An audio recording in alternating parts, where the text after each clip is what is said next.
Magandang gabi po sa lahat ng nakikinig at sumusubaybay sa programang Pathag.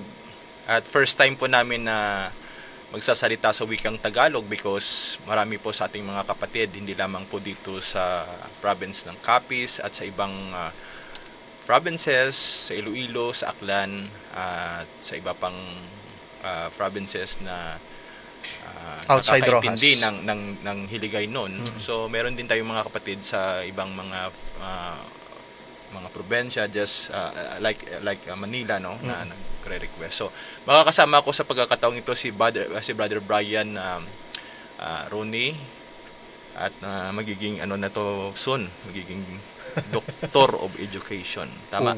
Okay, so By God's grace, Brother Join, magandang gabi ho sa lahat at sa lahat na nakikinig sa Paathag dito po sa 88.1 Spirit FM, Rojas City. It is a request from Brother Dwayne that we have to speak English daw or Filipino for the sake sa kanyang mga followers outside Rojas City na kailangan kasi yung mga topics na pag-uusapan natin ngayong gabi ay talaga namang napaka-beneficial hindi lang sa taga Rojas but to all na gustong matuto ng ating pananampalatayang Katoliko. Di ba, Brother Dwayne? ano nga ba, Brother Brian, ang paksa natin sa gabing ito? Well, actually, Brother Dwayne, marami dahil yung mga kapatid natin hindi lamang sa ating ibang sekta na mga kakilala pero maging sa ating mga kapwa Katoliko, marami ng mga katanungan yung pumapasok sa kanilang isipan. Kaya naman, sasagutin natin yung ilan sa mga katanungan ng mga ito. Halimbawa na lang, yung bakit ba naninindigan na wala pa daw yung complete Bible pero the church itself ay umiiral na o nandyan na mismo. Ikalawa, ano yung mga nagawa daw ng Catholic Church para magkaroon tayo ng Biblia? Bakit hindi daw nakagawa ng mga salin ng Biblia ang grupo ni Eli Soriano at ang Iglesia ni Cristo na malapit sa original na teksto kagaya ng nagawa ng Catholic Church? Yes, okay. O, di ba? At yung pang-apat, sasagutin din natin yung sinabi ni Father Archie Giriba na ang maraming scholars daw na naniniwala na yung King James Version ay faithful sa original Hebrew at saka Greek. Okay. Ayan. At of course, kasama din natin si Brother Dwayne, ang ating eksperto sa pagdating sa textual criticism, dahil kapag-aral ito hindi lang sa Pilipinas. Di ba, Brother Dwayne? Kaya naman, for sure, maraming matututunan yung ating mga manonood tsaka taga-subaybay sa programang Paathag. Pinasobrahan mo naman sobra naman yung pagpapakilala mo sa akin. Actually, gagawin lang po namin yung sisikapin po namin na ma-share po namin sa inyo ang aming kunting kaalaman. Of course, kulang po tayo sa oras, no? So, kung ano lang po ang mga bagay na may share namin sa inyo ni Brother Brian, definitely mapapakinabangan niyo po ito. Babahagi din sa mga inyong mga kaibigan at saka sa inyong mga mahal sa buhay. So, start na po tayo, Brother Brian, no, sa unang tanong. By the way, Brother Join, baka gusto munang mag-greet sa ating mga taga-subaybay, Okay. yung iyong mga followers sa iyong Facebook page at dito sa programang Paathag sa Spirit FM. Well, unang-una po, binabati po natin ang ating mahal na obispo, si Archbishop Victor B. Bendico, na siya po ang number 1 na sumusuporta sa Apologetics Ministry ng Archdiocese of Capiz. At Amen. of course, kami po ni Brother Brian ay mga miyembro po ng ministry na ito. And of course, sa mga kapatid natin dyan sa Flock of the Divine Mercy, sa community na ito na kung saan marami pong natutulungan. And of course, sa lahat ng mga kaparian ng Archdiocese of Capiz. And of course, binabati po natin yung mga kaibigan po natin at mga kapatid dyan sa Facebook, no, na nanonood ngayon ng live. And of course, soon, makakapanood din yung iba pa nating mga kapatid, mga Catholic. Of course, mga friends natin na mga open-minded na mga Protestants na alam ko po nanonood din at this time. Sumasubaybay din. Of course, yung mga kaibigan nating mga clergy dito sa Archdiocese of Capiz at sa ibang mga lugar po, mga provinces na mga diocese, no. Magandang gabi po sa inyong lahat. Okay. Ayan, so magandang gabi din ho sa lahat ng youth ministry, especially sa Capiz Archdiocesan Youth Ministry, no? Maraming salamat sa inyong pagsuporta sa programa dito sa Spirit FM. At sa lahat ng mga youth, no, o di kaya mga kabataan na nanunood, sana'y marami kayong matutunan, lalo na sa ating tatalakayin. Kaya naman kung meron kayong ballpen dyan tsaka notebook, mas maigi na makapag-take down notes kayo mamaya. So, Brother Dwayne, simulan na natin yung unang katanungan na ating sasagutin.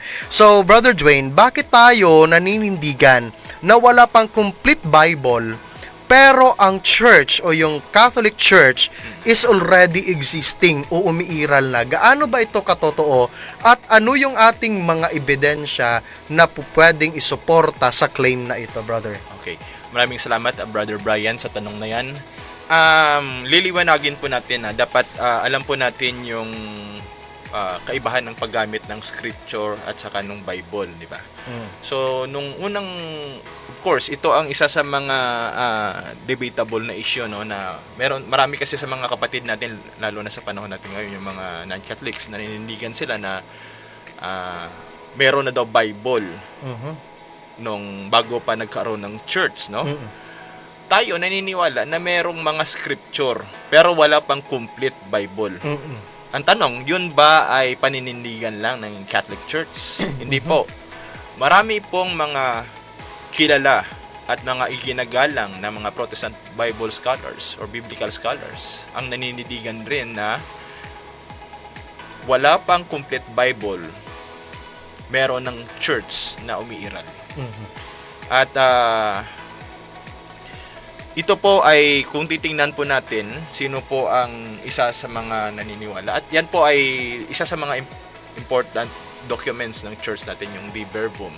Doon po pinapatunayan na kaya nga po yung isa po sa trending ngayon sa social media, yung 1 Timothy chapter 3 verse 15 na tinalakay ni Father Darwin Gitgano, na sinagot ko actually yung yung mga nagtatanong na bakit na sinasabi ng 1 Timothy chapter 3 verse 15 na yung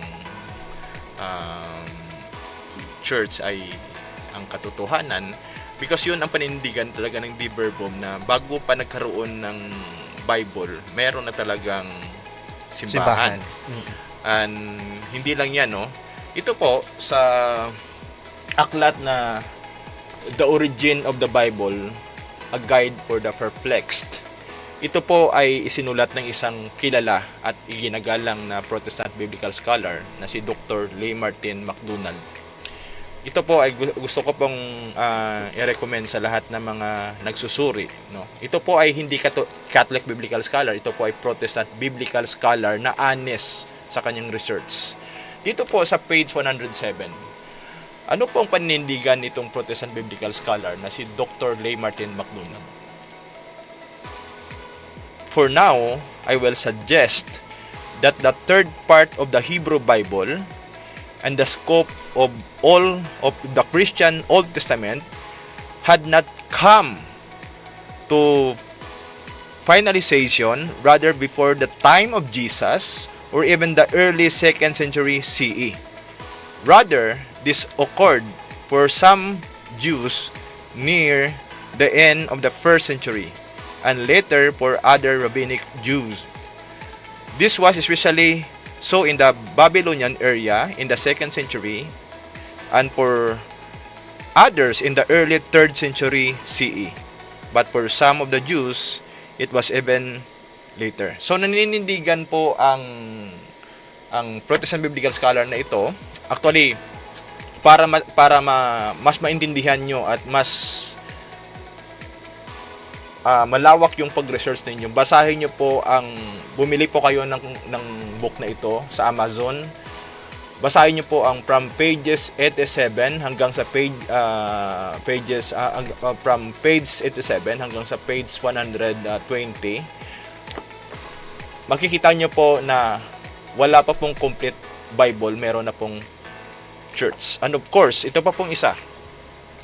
Kasama din po dito sa mga editor si Dr. Leigh Martin MacDonald at iba po pong mga Protestant biblical scholars. The Canon Debate. Basahin po natin yung pahina 267 hanggang 294. At makikita po natin dito na nanindigan yung mga biblical scholars dito na wala pang complete Bible, meron na pong umiiral na church. Ayan. So, kaya po, kung titingnan po natin, babasahin po natin yung isa pong, yung pinag-uusapan ngayon sa social media, yung 1 Timothy chapter 3 verse 15. Basahin po natin yan, ha. Pakibasa nga po, Brother Brian, parang malabo yung mata natin. 1 Timothy chapter 3 verse 15. Timothy, this is Isaiah. 1 Timothy chapter 3 verse 15 po. 1 Timothy chapter 3 verse 15 po. verse 15. Ito yung nasusulat. But if you should be delayed, you should know how to behave in the household of God, which is the church of the living God, the pillar and the foundation of truth. Yan yung nasusulat sa chapter 3 verse 15. So in Tagalog po, anong ibig sabihin ni Apostol Pablo?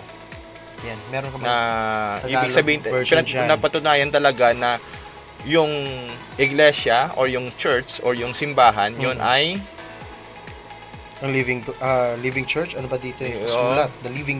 The church of the living God. yan po ay ang katotohanan, Mm. yung foundation ng ano, Ng katotohanan. Foundation Yes. of truth. foundation of The truth. pillar and foundation of truth. Now, yung iba hindi naniniwala diyan kasi parang salungat kasi sa gusto nilang paniwalaan. But of course, yung simbahan natin naniniwala na ang salita ng Diyos at of course ang pare yung katotohanan niyan. Pero diyan po sa talatang 'yan, wala na pong ibang ibig sabihin kundi ang church, ang truth. Oo. At Katotohanan. alam niyo po, hindi lang po ito ang paninindigan ng mga Katoliko, kundi po maging ilan or marami sa mga Protestant biblical scholars na kinonfirm nila sa akin, tinanong ko sila, halimbawa si Prof. Del Alison, isa pong Protestant biblical scholar. Siya po ay naniniwala na wala pang Biblia, wala pang complete Bible, meron ng church. Si Dr. Craig Blomberg, yung Protestant biblical scholar na nagsulat ng maraming aklat tungkol sa exegesis, naniniwala din na wala pang complete Bible, meron ng church na umi-exist.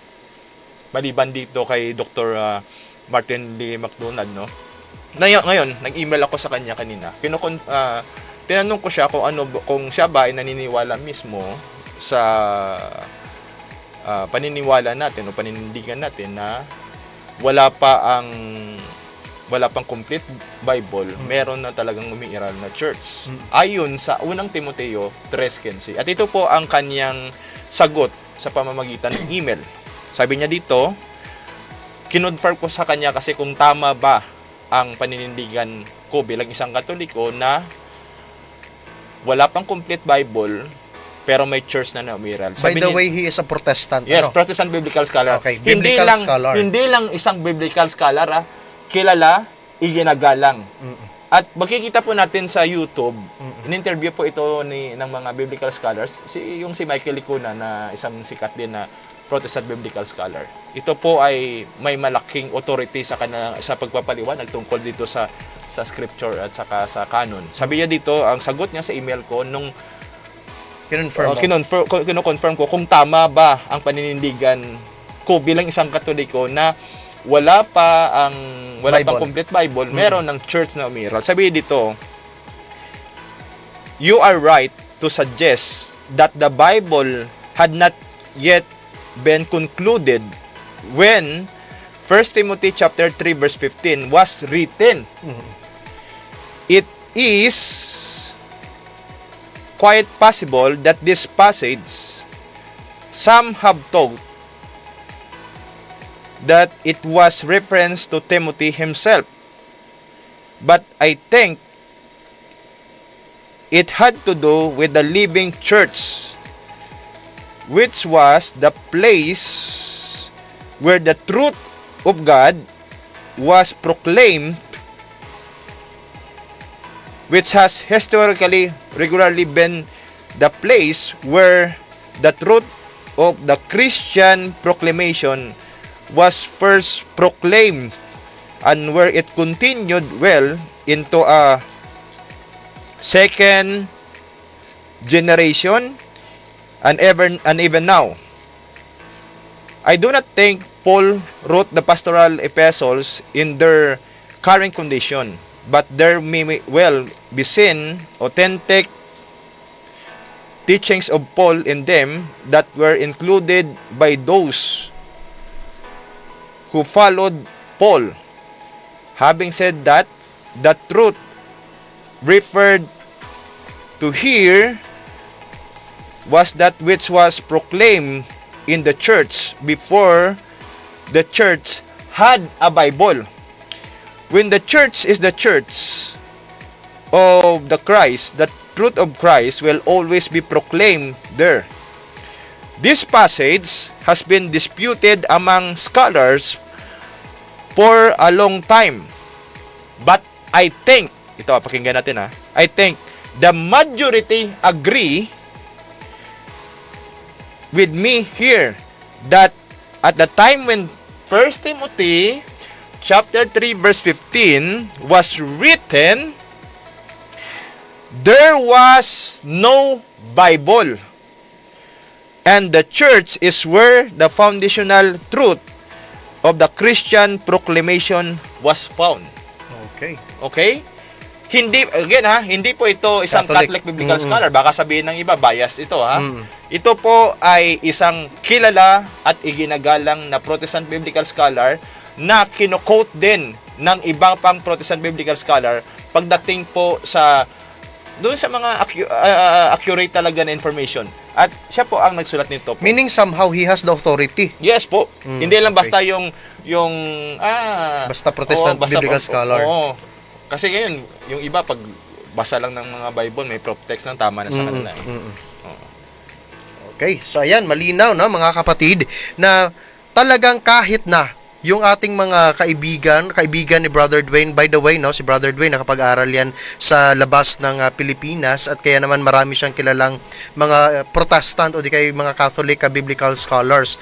Kaya naman, yun yung naging daan para naman makapag-contact si Brother Dwayne, at nakita na sa email niya mismo na pinadala ni Pastor Dr. Lee Martin McDonald. Dr. Lee, na siya yung author nito, di ba? Ito, The Canon Debate. Siya ng The Canon Debate. Okay. Siya ang author ng The Origin of the Bible. Ayan. At saka iba pang mga books po. Napakaganda po kasi honest po ito. Honest po na Protestant Biblical Scholar. Kasi yung iba, hindi talaga nila maiwasan na maging biased sa mga information na kanilang So these are the references that will support the claim that the church is already existing even without the Bible. At maliban po without the existence of the complete Bible. Paramihan po tayo ng ito din po ang challenge ko sa iba Doon po sa mga tumututol na meron ng complete Bible, wala pang church. Ito po ang challenge sa tanong namin. Maghanap din po kayo ng mga Catholic Biblical Scholars na merong naninindigan din na sumusuporta sa inyong paninindigan. Sa kanilang claim. Ito paninindigan natin kasi ng mga Katoliko ay wala pang complete Bible, meron ng church. Yan po ay sinusuportahan, at yun din ang paninindigan ng mga kilala at mga iginagalang na Protestant Biblical Scholars. Yes po. Ayan. So by that, the church, the Catholic Church is already existing. At yung challenge natin sa mga kaibigan natin na nagki-claim, on the other hand, maghanap naman kayo ng Catholic Biblical Scholars na sumusuporta sa claim nila. Kahit dalawa lang. Sige. Sa atin meron tayo si Dr. Lee Martin McDonald, si Prof. Del Allison, tapos si Dr. Craig Blumberg. Hindi pa yung iba, hindi ko pa ikukot itong iba. Meron pa tayong ibang mga Protestant Biblical Scholars na makapagpatunay dito. Yun talaga ang katotohanan, at hindi natin pwedeng ma-deny. i-arguehin yun, no? Okay. So ngayon, Ako naman na magtatanong sa iyo, Brother Brian. Sige, Brother tungkol Dwayne. doon sa ikalawang tanong na Okay. itinatanong ng iba, no?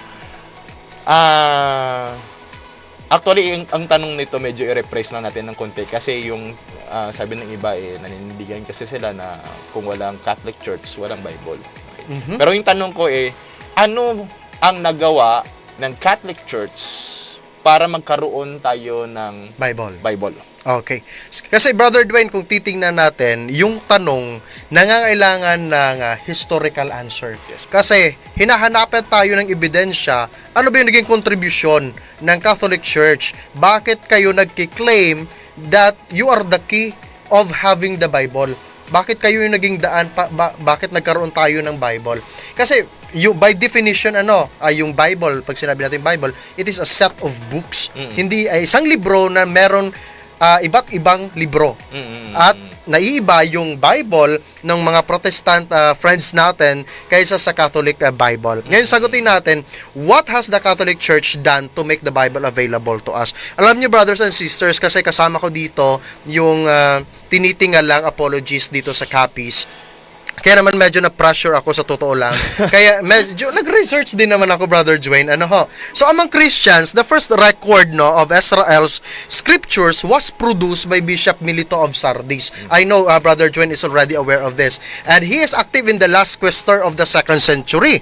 The circumstance of his work, reported by the historian Eusebius, are significant for the larger story. Bakit kaya? So alamin natin Milito's list contains maybe 21 books, lacking Esther and the 12 minor prophets. The later, probably by accident, it is includes the wisdom of Solomon. So by the information of everyone, Milito was Bishop of Sardis in Asia Minor in the second half of the 2nd century. At the same time, he was mentioned by respect by later fathers such as Tertullian, si Eusebius, at saka si Saint Jerome. Yung mga church fathers yan. Mga church fathers yan yung mga haligi ng simbahan. He apparently sided with Quarto de Semans. Ibig sabihin, these are the Christian community or Christian group who celebrate Passovers. Okay? Sila yung mga nagpa-practice ng celebrating the death of Christ on the day of Passover. So, about the day of celebrating Esther, a matter that was not resolved until the Council of Nicaea. Now, the information naman about his attempt to define the canon of the Old Testament shows that the issue was still fluid in his day. So kahit na sa panahon na yon, maybe he probably considered Esther on the same level as what came to be known as the Apocrypha. When we say Apocrypha, these are the books with doubtful authenticity. Yung pinaghihinalaan kung ang kanyang autentisidad tama ba or relevant ba sa totoong writings na related sa buhay o talagang totoong nangyari nung si Kristo ay nabubuhay, whose place in the canon remained debated long after the 4th century. And actually, he has 12 minor prophets but only one as a book. Now, Brother Dwayne, ano ba yung mga naging pangyayari after that, So, the first major witness, okay, pag sinabi nating major witness, talagang nandun, okay? To the 4 Gospels as the authoritative retelling of Jesus' story is Irenaeus. Isa siya sa mga disciple ni Polycarp. Bishop siya ng Lyons in the Rhone Valley. So si Irenaeus naman was an influential heresiologist. Ibig sabihin, isa siya sa mga writer against heresies, yung mga haka-haka lang o di kaya yung mga nakikichismis lang, yung mga walang authenticity yung sinasabi o binabasa na mga writings. So isa siyang influential, hindi lang siya basta heresiologist, hindi ako mabanggit ng maganda. Heresiologist, ayun. Kasi isa siya sa mga nag-argue that for the authoritative status of the 4 and only 4 Gospels. So, isa siya sa mga witnesses nung time na yon ng 4 na Gospel na ginagamit natin ngayon sa New Testament. Ikalawa, sa Tertullians, he uses the term New Testament to refer to Christian sacred books. At ito ay nangyari na 200 after the death of Jesus Christ. Tapos, at the 39th festal letter of Saint Athanasius, he is Athanasius, sorry. He is the Patriarch of Alexandria, written in 367, lists the 27 books that remain to this day the canonical New Testament. So the Council of Hippo in 393 AD and the Carthage in between 397 to 419 AD echoed Saint Athanasius. Ibig sabihin, recognize siya. Tapos, the distinction of the Catholic and the Protestant did not actually emerge. So, ibig sabihin, wala pang ganong tawag dito, collaboration until the 16th century. At naniniwala yung mga scholars na kabilang sa One Holy Catholic Apostolic Church. Itong si Saint Athanasius. Ayan. Actually, nandito rin yun, no? In the patristic period, people distinguish between Orthodox at heretics, no? And these people belong, no? Yung mga nabanggit mo, Brother Dwayne, talagang nabilong sa One Holy Catholic and Apostolic Church. Maraming biblical scholars ang sumusuporta dyan. Tapos, ito pa yung nangyari. Kasi nga, historical to, medyo meron tayong tag dito, kwento. The leadership of the Christian community in the first several centuries had to decide the writings would be accepted as authoritative. Ibig sabihin, yung mga grupong ng Christian community noon, sila yung nag-decide what are the writings to be accepted as authoritative. Meaning, kailangan ito yung mga beliefs and practices na pwede nating ma-recite during worship assemblies. Okay, oo. Kasi yung implication nito, for example, to speak of our Bible today, presupposes the formation of the collection of writings. Example na lang, imagine, pag wala kayang biblical canon na nabuo, possibly, even today, Christians would be reading all sorts of ancient works. For example, mga Gnostic Gospels, di ba? Imagine pag walang canon Bible o biblical canon. By the way, pag sinabi nating biblical canon, these are the set of text of books that a religious community regard as part of the Bible. At may possibility na maisama doon sa Bible natin yung mga writings na kakontra doon sa mga apat na mga authentic gospels. Na gospel, for example, ayun. yung isa sa mga sulat ng Gnostics, yung Gospel of Philip. Alam mo ba kung ano ang isa sa mga nandoon? Actually, noon nabanggit ni Brother Dwayne yan, pero medyo nakalimutan ko na. Brother Dwayne, pwede mo bang mai-remind sa amin yung... Kasi nakasulat doon na merong relationship si Mary Magdalene at saka si Jesus. Kakontra yun, doon, hindi natin yung mababasa sa Gospel of Luke, John, Gospel of Matthew, Mark, and John. Kaya kung napaka-importante po na tinatalakay mo yan kasi tama nga naman kung walang ganon, may possibility na maisama doon sa Bible natin yung mga writings na hindi naman talaga dapat isama. Exactly. Kasi magkakaroon ng confusions, contradictions between gospels. So, mabuti nga, nangyari na eto sa pamumuno na ni Pope Damasus, who was ably assisted by Saint Jerome, the Church of Rome for the first time formally defined what the authoritative books of Scripture should be. Ibig sabihin sa time ni Pope Damasus, inutusan niya si Saint Jerome na formally, i-define ano ba yung mga dapat na maisamang libro sa Bible o di kaya sa mga scripture na talagang recognize at hindi nagko-contradict doon sa four gospels. So, ano ba yung nangyari? So, note that it was Pope Damasus who commissioned Saint Jerome to revise the Old Latin. So, si Saint Jerome naman served for the time as the secretary of Pope Damasus. So, the role of Pope Damasus is part of the larger trust toward the formation of canon in late antiquity. So, yung ginawa ni Saint Jerome, as the secretary, he moved to Jerusalem area. Tapos, he sought info. Nagtanong siya sa mga Hebrew scholars. Kasi naman, hindi yun kanyang field. Kaya lang, napag-utusan siya ng Santo Papa. Kaya naman, napunta siya sa Jerusalem. At that time, he translated the Bible into Latin. Okay yan. So, the lingua franca of the Western world, he created the Vulgate. Pag sinabi nating Vulgate, this is the common tongue, the Latin. Kasi by that time, correct me if I'm wrong, Brother Dwayne, ito yung largely or widely used na language, no? So yun yung ginamit na language ni Saint Jerome para naman maintindihan o di kaya ay maipaliwanag ng mabuti ano may mga set of books na dapat nandoon that became the Bible, the Hebrew, while Eastern churches naman use the Septuagint. Okay? I believe si Brother Dwayne meron tong Septuagint, no? Ito yung Hebrew Bible for Old Testament. Tama, Brother Dwayne? Ang Septuagint ay isinalin mula sa Hebrew original papunta sa wikang Griego. Ayun, Okay. yun yung Ano Septuagint. ba Brother Brian, before ka magpatuloy, kanina binanggit mo si Saint Athanasius, 'di ba? Yung information na sinasabi mo diyan, actually hindi lang 'yan paninindigan ng Catholic Church. Ito naman po i-share ko lang. Ito po, the New Testament in Antiquity, sinulat po ng mga kilala at mga ginagalang na Protestant biblical scholars. Napaka-honest talaga nila. Nagtataka ako kasi yung mga umatake sa atin, hindi nila ito binabanggit. Bakit kaya? Ano kayang tinatago? Well, maybe it contradicts to their beliefs and Ito po sa teachings. page 451 ano pong sinasabi ng mga Protestant biblical scholars? May connected doon sa binanggit kanina ni Brother Brian about Saint Athanasius, no? Dapat pala mayroon akong salamin sa sunod, pero medyo lumalabo na yung paningin ko. Sign of aging yan, brother.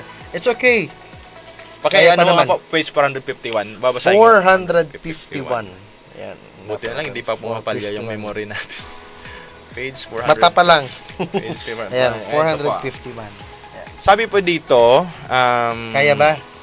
sige, ikaw na lang magbasa. Ito, Eto ba? May mga Okay. highlights po. Ayan.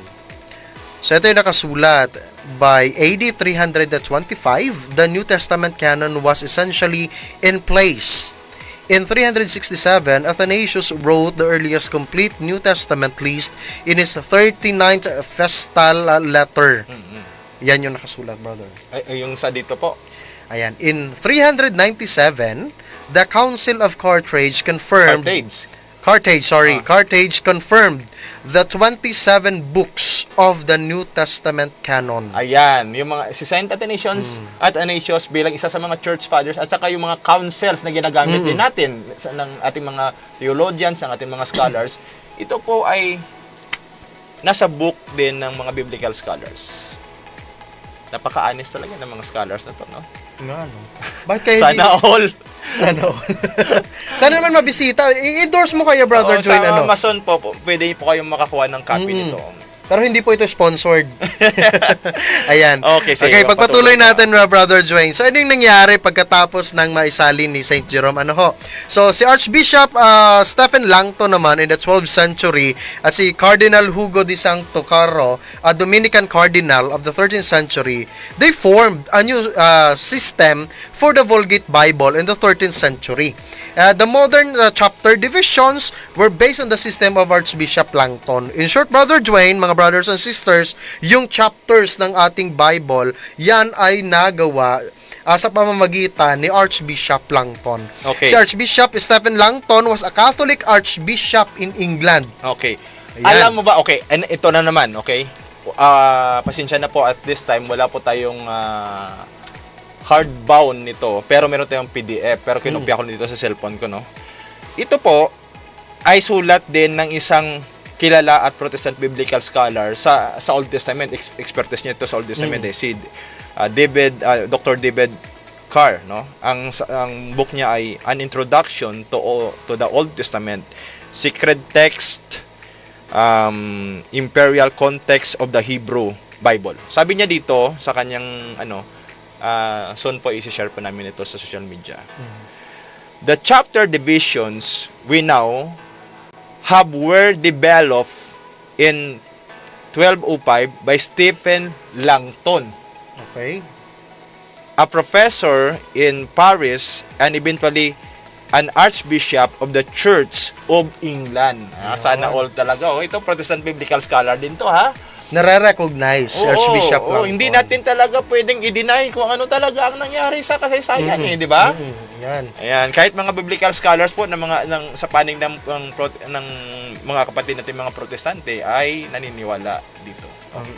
That is the reason why kapag ka nagsusuri tayo, mas maganda, mas mainam, hindi lang Bible alone.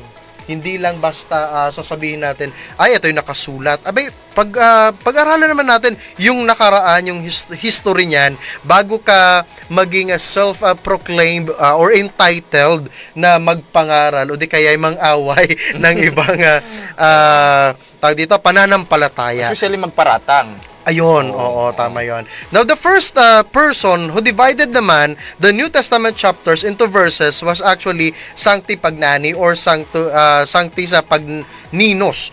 He is an Italian Dominican Bible scholar and one of the leading philologists. Yung philology naman, natatang twister tayo dito. It is a branch of knowledge, deals with structure, historical development, and relationship of language. So meaning, we can say that this scholar might be a linguist, no? Magaling pagdating sa lexicon ng isang lingwahe. Ayan. However, in his system was not actually widely accepted. So the first Old Testament, the New Testament Bible with verses were actually produced by Robert Stein. Was this Stein? Or Robert Stephanus? Robert Stephanus. Ayun.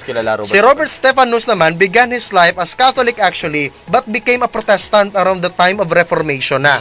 Ayan. So before Robert Stephanus began printing, actually, the Complutensian Polyglot or the several languages produced in Spain by Cardinal Ximenes between 1514 to 1517. That has already or had chapters and verses or verse numbers. So before 1950, actually, Brother Dwayne, Catholic scholars focus on the text criticism at saka yung language. Kasi talagang delikado kapag iba yung naituro mo.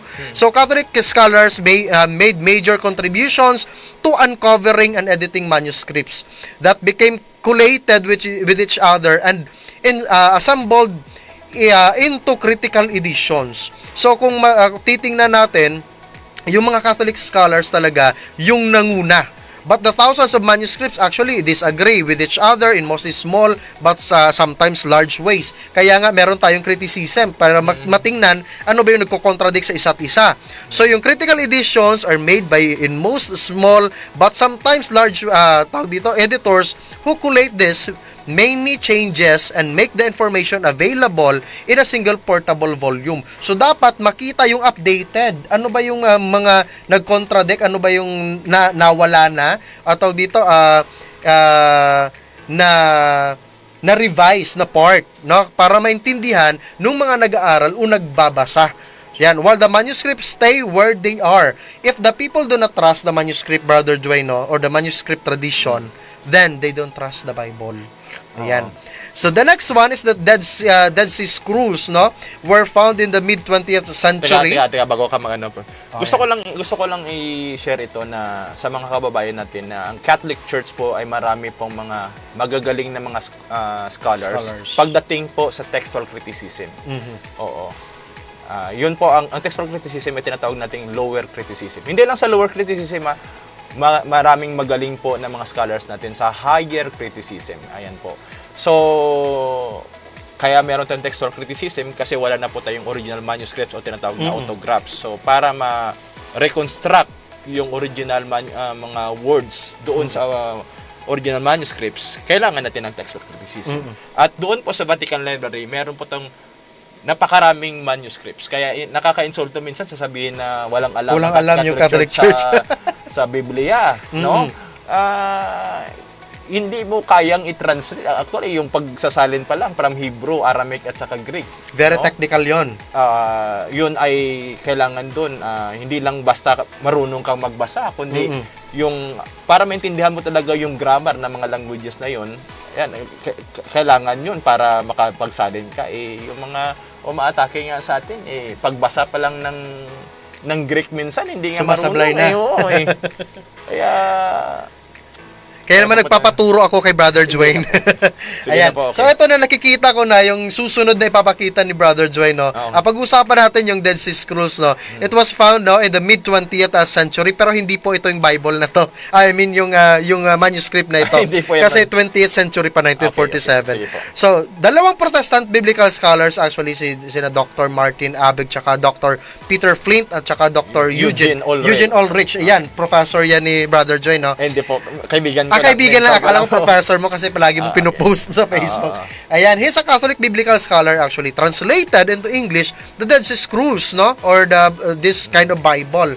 So, it contains an English translation of the whole Hebrew Bible as contained on the surviving scrolls. Now, the original team charged with editing the Dead Sea Scrolls was international and confessional Catholic and Protestant.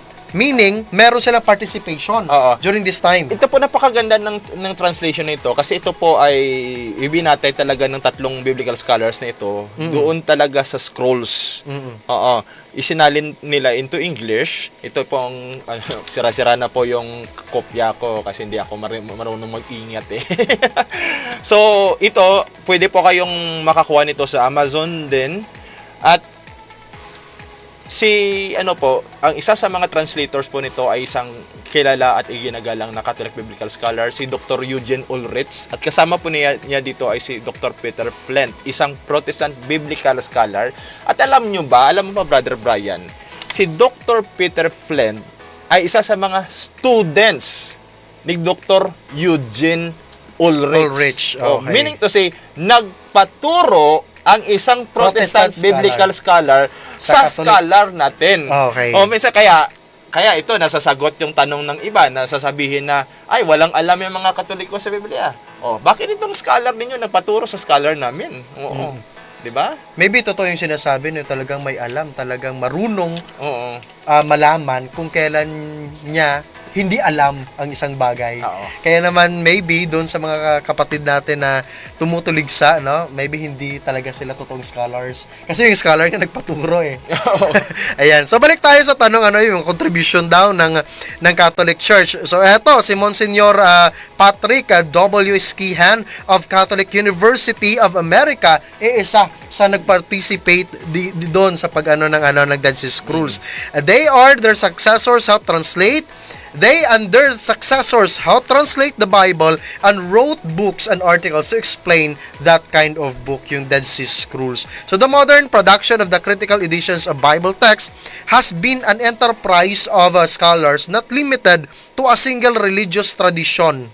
So Catholics have played prominent roles in the ecumenical effort of to produce critical text. Perhaps most of the famous examples are Cardinal Carlo Martini, Archbishop of Milan, who was part of the team responsible for the critical Greek text of the New Testament produced by the United Bible Societies. So, eto yung mga patunay na nagkaroon talaga ng participation yung Catholic scholars saka Protestant scholars na nagkaroon ng agreement, no? O di kaya may tawag dito, a unity when it comes to thought of that certain book. Napakagandang ecumenical yan oo. So meaning may ecumenism na noon. Oo. Nagkaroon na ng tawag dito, unity yung ibang mga scholars na para makabuo ng Dead Sea Scrolls. I mean ng translation. So without critical editions, actually we cannot know the manuscript tradition.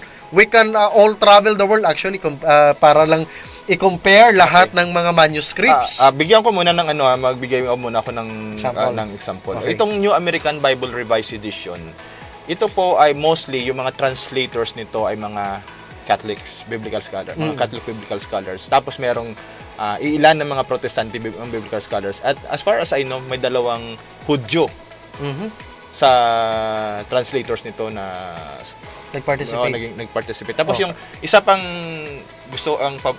isa sa mga favorite version na translations ko ay New Revised Standard Version, no, na yung NRSV. Yun po ay mostly mga Protestants ang nagsalin, tapos merong ilang mga Katoliko, tapos may isang Hudyo. Ayan. Ganda ng ecumenism nun, ano. Talagang may partnership na nun pa pala. So, pero alam mo, Brother Dwayne, ano tawag dito, nakapanghinayang lang, no. Unfortunately, pasensya na merong may singaw.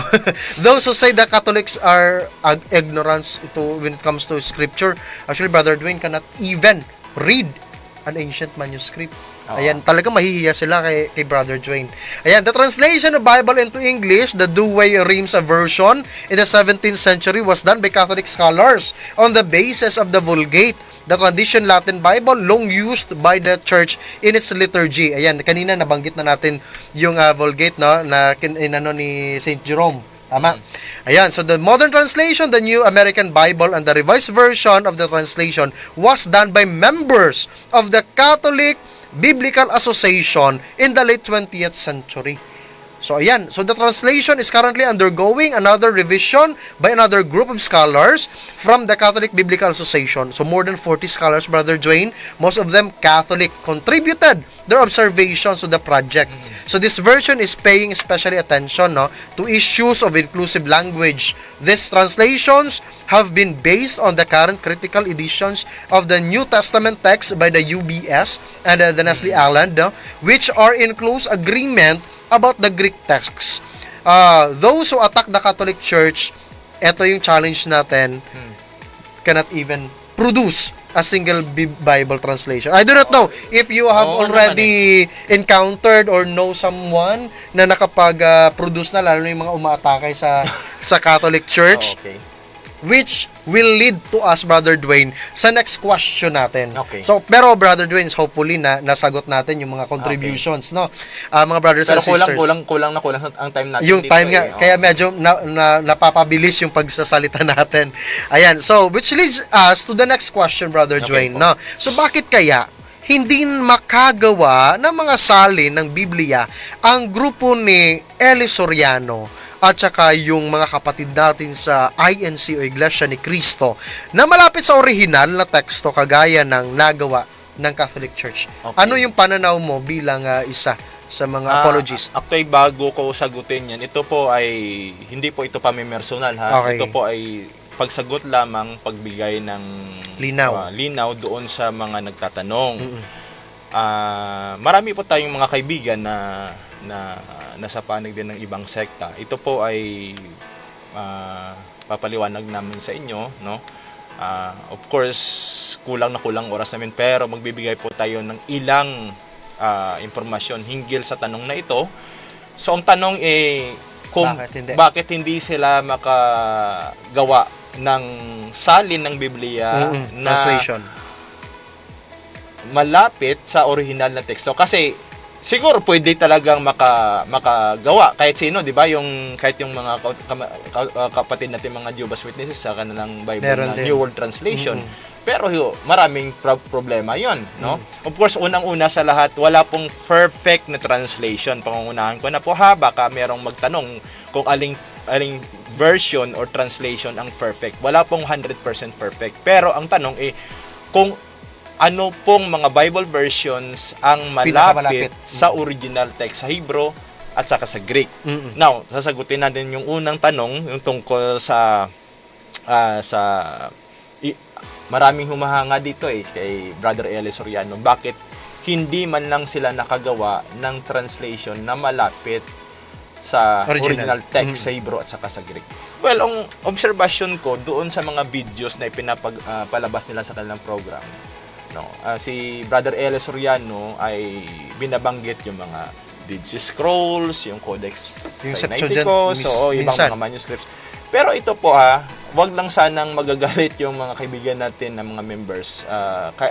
Sana po tumulad kayo kay na Sister Daisy Alcala at saka sa iba pang mga former ADD members na naging bukas po ang kanilang isipan at saka kanilang mga puso. At nakabalik po sila sa Catholic Church.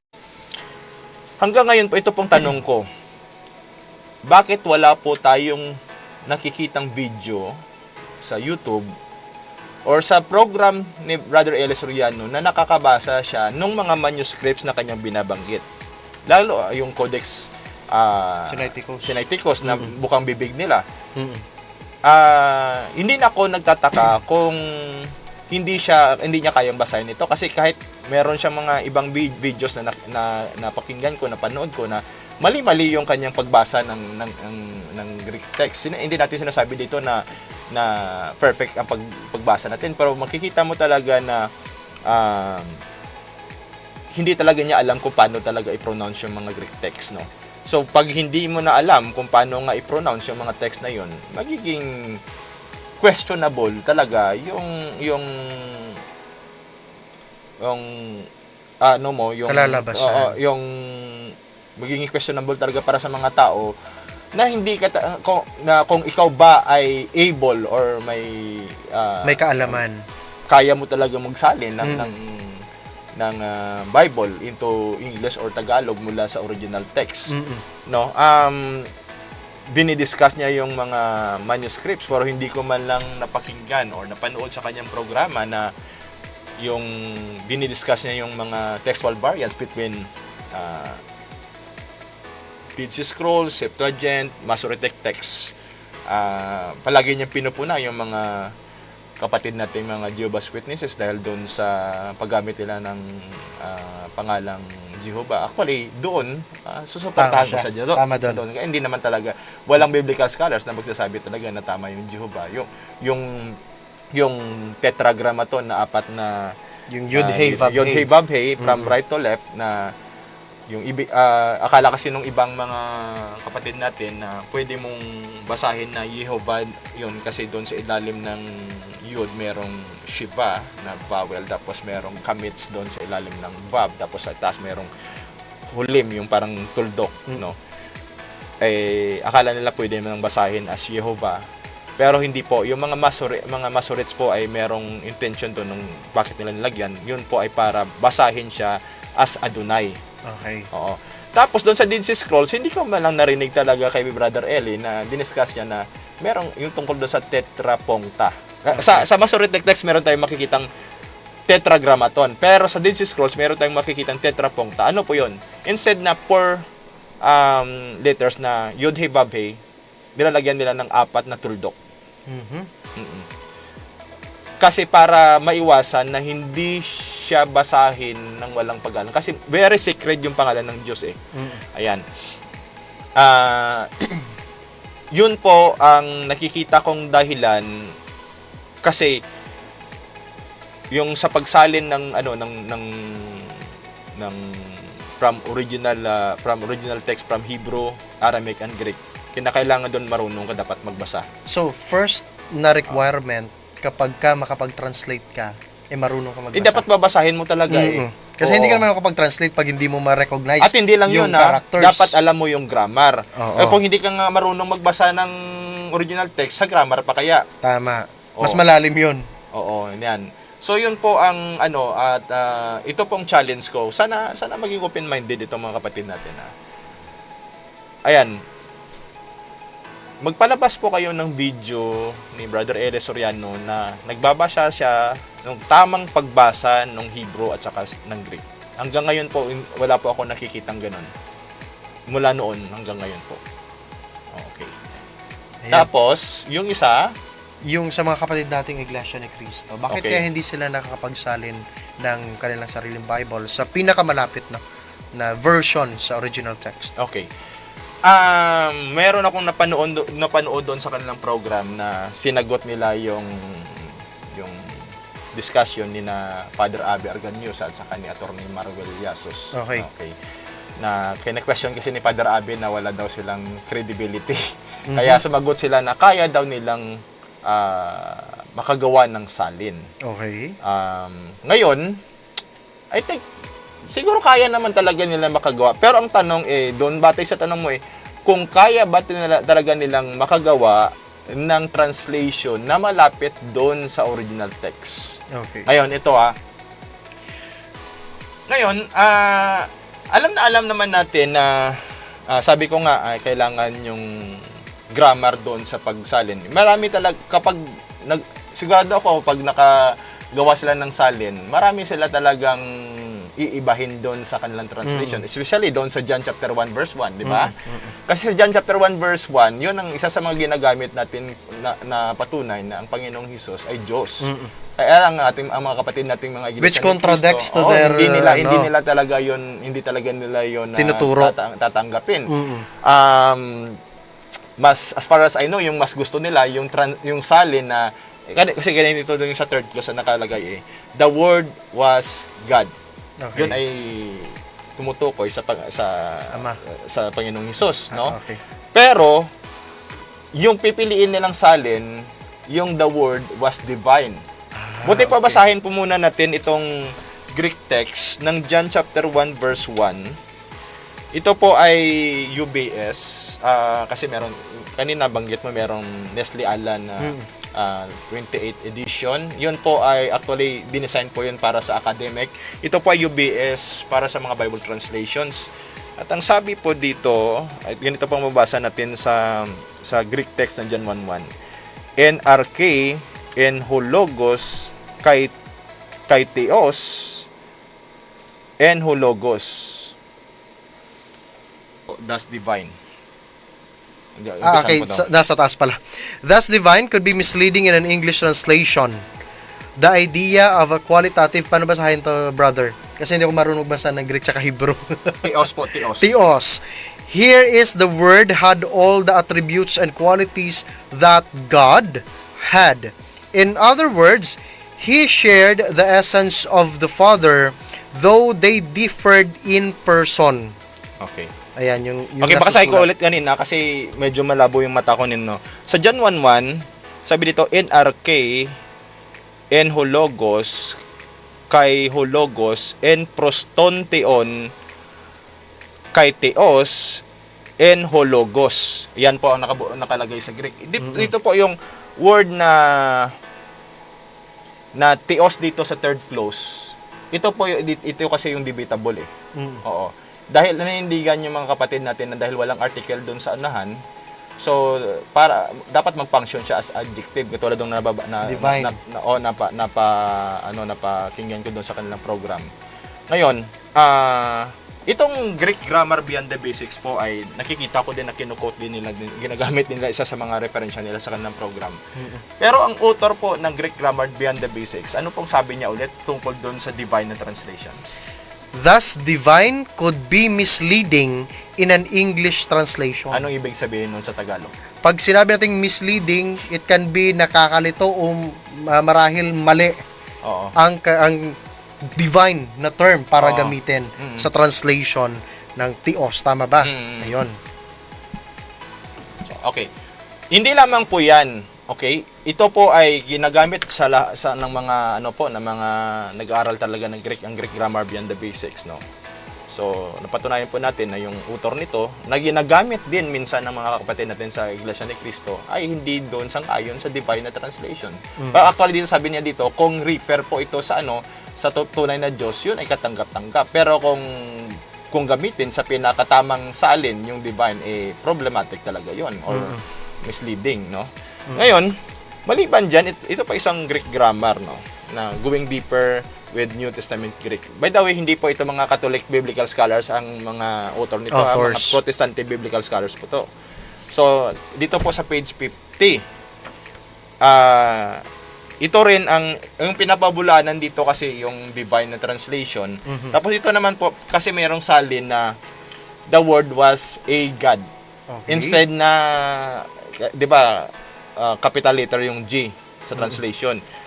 Ang problema, yung sa Jehovah's Witnesses na mga translation, small letter G. No. Okay.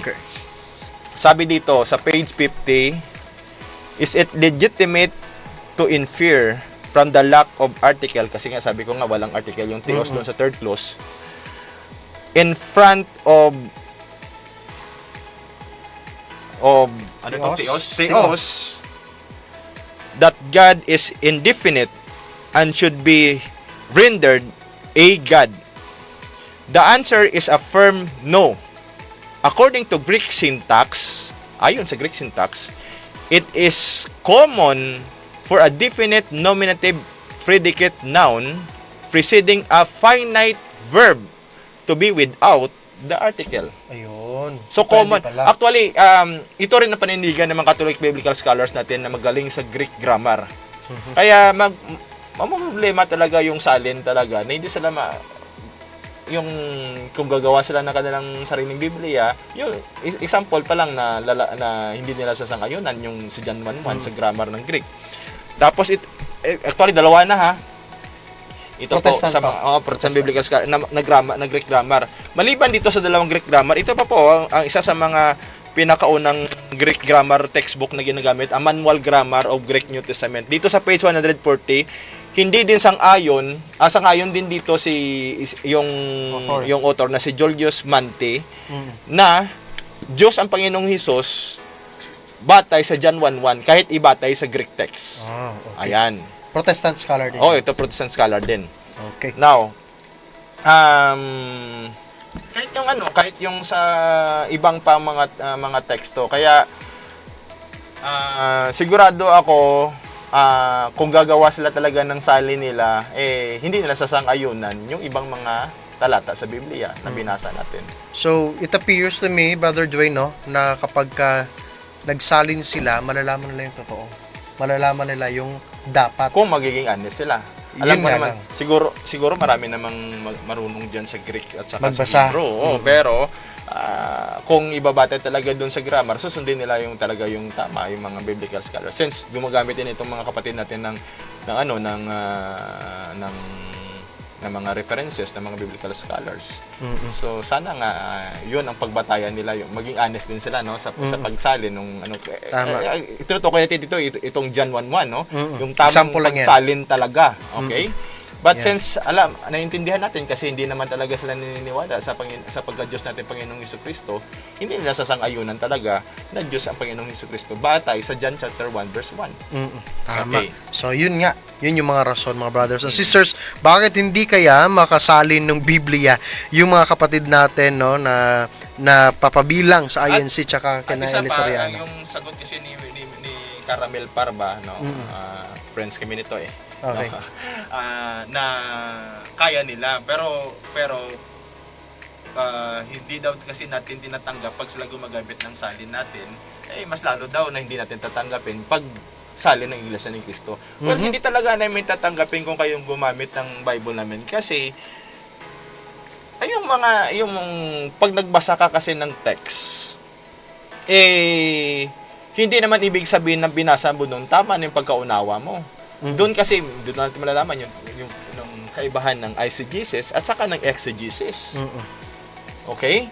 So, kagaya ng maraming mga fundamentalist na gumagamit ng proof texting, ng proof text.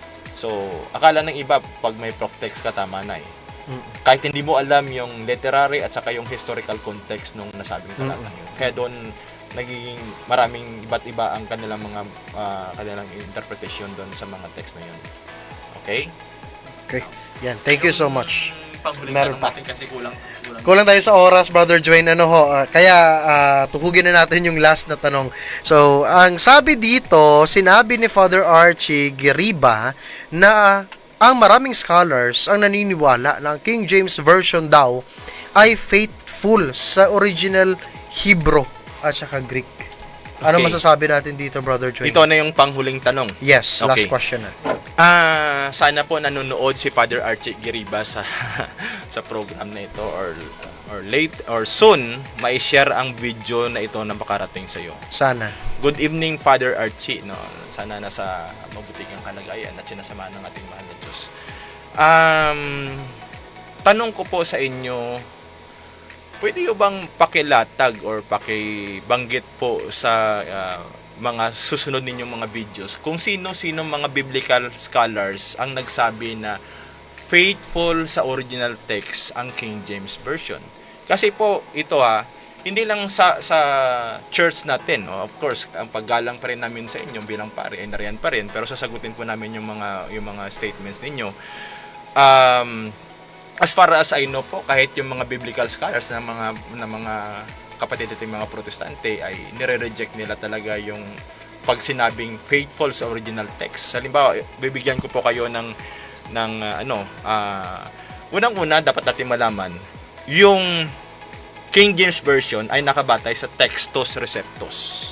Okay. At saka yung Textus Receptus naka-base doon sa Byzantine text kasi meron tayong mga text types, merong Alexandrian, merong text types na Byzantine, no. Ito po yung sasagutin natin at this time, no.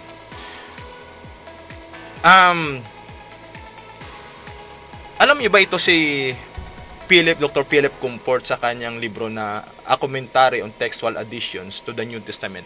Sabi niya po dito sa page 7, pakibasa nga ulit, page 7. Lumalabo na talaga yung mata ko. Dapat page talaga 7. nagdala ka ng ano. Sabi po dyan, ano po? Ayan.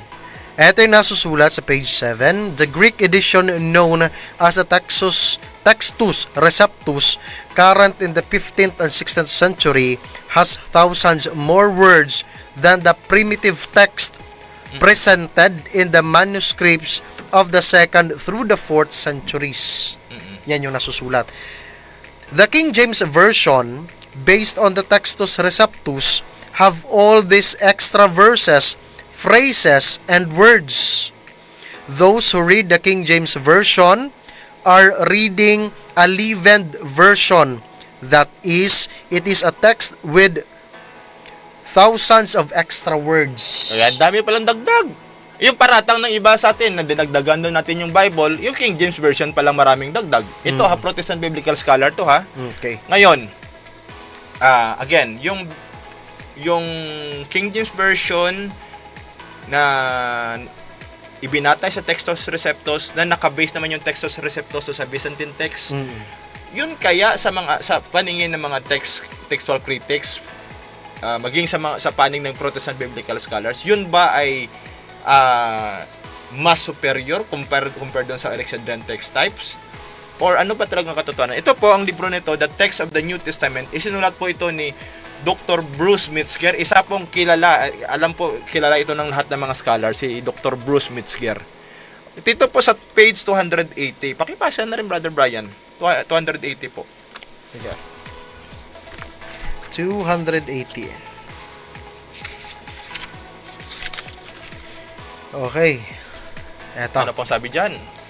280, nasusulat, as we have seen, however, the fact that the book of witnesses attest the Byzantine text, Byzantine text is no sign of its superiority when it comes to establishing the original text. To that end, the earlier attested text forms, the Western and most especially the Alexandrian, are today considered by most critics to be far superior. Yan. Anong ibig sabihin niya? Mas superior yung Kaysa? Alexandrian. Kaysa doon sa, ano tawag doon? Byzantine. Byzantine Ano text. pong halimbawa ng mga Alexandrian text types po? Halimbawa, yung Codex Vaticanus, yung Codex Sinaiticus. At pala, babalikan ko yung si Brother Ellis, ang grupo ni Brother Ellis Soriano, kasi kino-compare nila na mas higit daw yung Codex Sinaiticus kaysa sa Codex Vaticanus. Yun po ay mali. Yun po ay maling ano yun. Ito po, para malaman niyo po, kailangan po ng mga scholars yung dalawang mga manuskrito. Kasi meron doon part ng Codex Vaticanus na meron siyang kakailanganin na doon tingnan sa Sinaiticus, tapos meron naman doon sa kailangan nyo sa textual criticism. So Hindi pwedeng isa lang yung gagamitin mo. Now, yan po ang mga halimbawa ng Alexandrian text types, yung Codex Vaticanus, Codex Sinaiticus, at saka yung Papyrus 75, yung 3rd century manuscript na sa Vatican Library po ito. Ito po tingnan natin na bakit po nasabi natin na superior. According kay Dr. Bruce Metzger, halimbawa, yung sa King James Version na salin ngayon is sa John chapter 1 verse 18, yung the only begotten Son na tumutukoy sa Panginoong Hesus. Pero yung sa ibang mga salin, instead na Son, God. Doon talaga nagpapatunay na ang Panginoong Hesus ay Diyos talaga. Hindi lang only begotten Son. Now, yun po talaga ang nakasulat doon sa Codex Sinaiticus at saka Codex Vaticanus. Kung makakabasa tayo ng manuskrito, ang sabi doon ay monogenes theos. Yan. Pero doon sa page 75, meron siyang article sa unahan, homogenes theos. Ayan.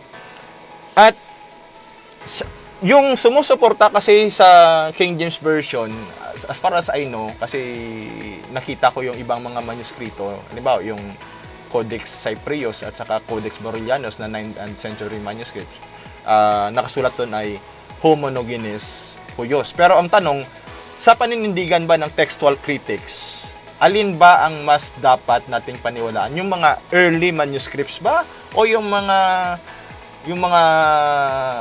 lumabas lang ng ng mga later na mga manuscripts? Sabi ba dito, the earliest Christian artifacts na sinulat po ng isang kilalang Protestant biblical scholar na si Larry Hurtado, dito po sa page 15, Brother Brian, pakibasa. Hanapin natin yan. Pasensya na po, lumalabo po yung mata natin. Page 15. 15. Ayan po. Eto. For these aims, in general and earlier the manuscript, the better. Ano ibig niya sabihin? Mas luma o mas nauna, mas maganda. Ayan. O mas tama. O mas Ayan. better. At of course, ito po ang libro ni Daniel B. Wallace, isang kilala ng Protestant biblical scholar, sa kanyang libro na Revisiting the Corruption of the New Testament. Dito po sa page 74. Okay. Ako na. Thank you, Brother Brian, sa iyong generosity. 74. Page 74 po. Okay. Eto ba? Ito. So, yan po.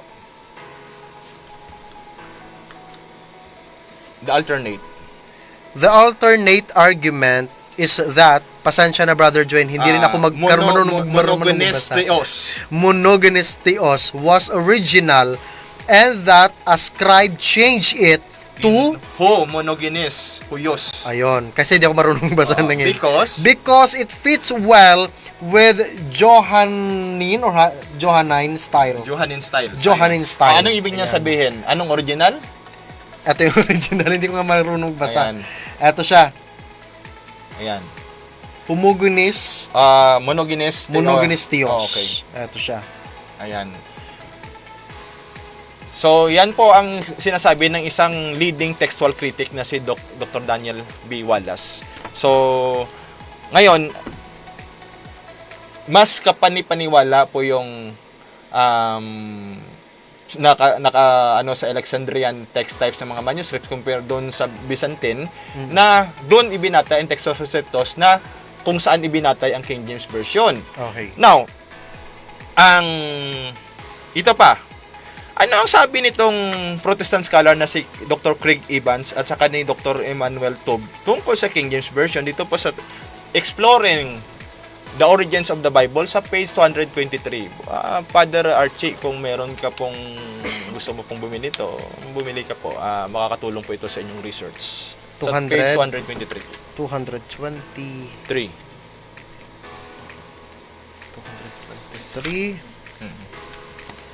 Ito yung nasusulat.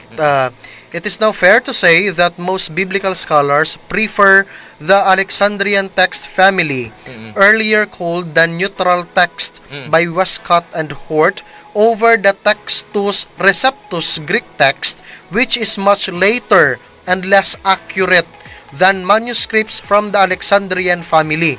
Scholars know that many biblical texts were altered in transmission and translation, and following tireless comparisons of ancient texts, they have almost universally abandoned the King James Version as the most reliable English translation of the Greek New Testament. Anong ibig niyang sabihin? Aba, inabando na pala yung King James Version. Ayan, mga scholars to ha, na mga magagaling na mga scholars. O, ngayon, ito pa, Father Archie.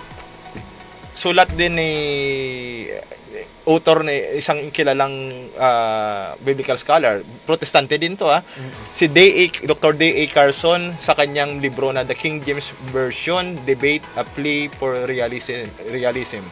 Ito po, buong libro po ito pinapatunayan ni Dr. Carson na maraming mali sa King James Version.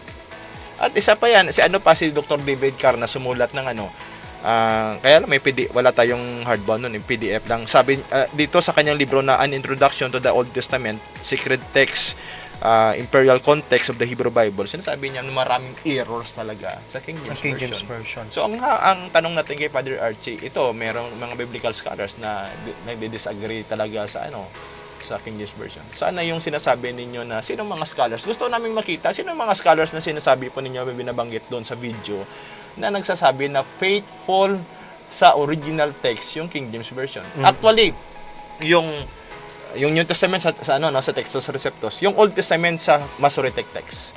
Actually, alam yung mga nakapag-aral talaga ng scripture. Alam po nila na merong mga textual variants between Septuagint at saka sa Dead Sea Scrolls. At nung dumating na ang Dead Sea Scrolls na discover na doon nakita na mayroong mga mali talaga sa Masoretic text. Especially yung sa 1 Samuel chapter 13 verse 1. Gusto ko pong tanongin si Father Archie, pwede nyo bang i-explain yan? Kung paano yan naging faithful sa original text, yung King James version when it comes sa 1 Samuel chapter 13 verse 1. At saka yung Deuteronomy chapter 32 verse 43, no? Compare nyo doon. May mga problema doon eh. So Brother Dwayne, it's fair to say na yung King James Version, based sa mga scholars na to, ay hindi reliable. Hindi talaga reliable. So with of course, sinasabi natin, baka ibalik sa atin ito ng iba na, hindi pa namin sinasabi na may perfect na translations, pero kung ano to talaga yung lapit sa original, kasi sabi ni Father Archie, faithful daw sa original text, yung sa Hebrew at saka sa Greek, yung King James Version. Yan. Kahit si Dr. Daniel Wallace. Sa kanyang doon sa website na bible.org, kine-question niya din ang reliability ng King James Version. Marami pong Protestant biblical scholars ang hindi po sumasang-ayon sa King James Version. So ayun, kahit na hindi na tayo, yung mga scholars na mismo, yung mga nagdi-disagree. Kaya at wala pa po akong na-encounter na mga paring Katoliko, especially yung mga nakapag-aral ng scripture, na nagsasabi or nagre-recommend na King James Version ang basahin ng mga Katoliko. Oo, kaya po yun po ang masasabi ko lang kina Father Archie. Sana po baguhin niyo po yung mga statements ninyo sa video kasi marami pong mga Katoliko ang naku-confuse. Nami-mislead na kanyang videos. Ayun. Oo, kaya concern lang po kami sa inyo, no? Gusto po naming manatili kayo sa church, pero baguhin niyo po yung mga statements ninyo na nakakapagbigay ng confusion sa mga kababayan nating mga Katoliko. Ayan.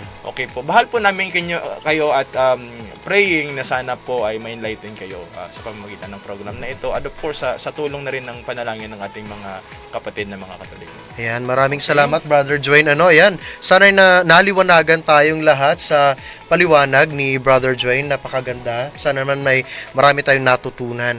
Ayan, actually it's already 8:26 ng gabi. Kaya naman Brother Dwayne, medyo talagang kulang yung oras natin. Batiin lang natin ng mabilisan si Sister Maria Han, nanonood mula sa New Lucena, Iloilo, si Ronald Biaco, Jimbo Baliejo na nag-message sa ating Facebook Live. Ayan, maraming salamat po sa pag-subaybay at pagtutok sa ating programa sa Paathag sa Spirit FM Rojas City. Ayan, I believe meron pa tayong second part nito, Brother Dwayne. Pero in Hiligaynon po. In Hiligaynon na. Kaya naman, for the meantime, mag-end yung live natin. Maraming salamat sa pagsama ninyo sa amin ngayong gabi. Sana marami kayong natutunan. At magbabalik yung Paathag with Brother Chris and Brother Mario Peñalosa. Ayan, so Brother Dwayne, meron ka pang Wala na po. Salamat po sa inyong pakikinig at pagsubaybay sa programang Paathag. Magandang gabi po sa lahat. Pagpalain po tayo ng Panginoong Diyos.